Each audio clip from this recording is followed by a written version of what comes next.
From Tampa Bay streaming news leader, this is ABC Action News.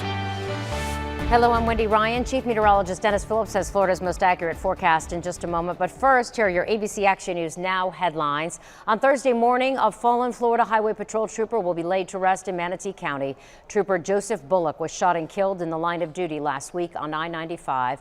Funeral services will be held for him in Bradenton. After that, dozens of law enforcement officers will lead Trooper Bullock's body to Sarasota National Cemetery, where he'll receive law enforcement honors. The public is encouraged to come out and pay their respects. New developments to remember those buried in local forgotten cemeteries. The Florida Senate has now agreed to set aside $100,000 so memorials can be built at Zion and Ridgewood cemeteries in Hillsborough County. Senator Janet Cruz also wants to form a statewide task force for the historical preservation of African American cemeteries and burial sites.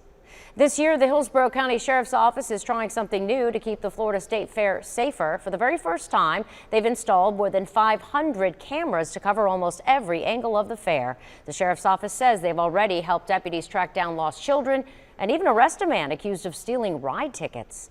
In other news, Tampa General Hospital says it's beginning to admit patients with flu-like symptoms who recently traveled to China. The hospital says it has not had any patients diagnosed with the coronavirus, but its clinical teams are ready and following all protocols for patients who have been exposed to the coronavirus. There are 13 U.S. cases of the coronavirus, but none are reportedly here in Florida.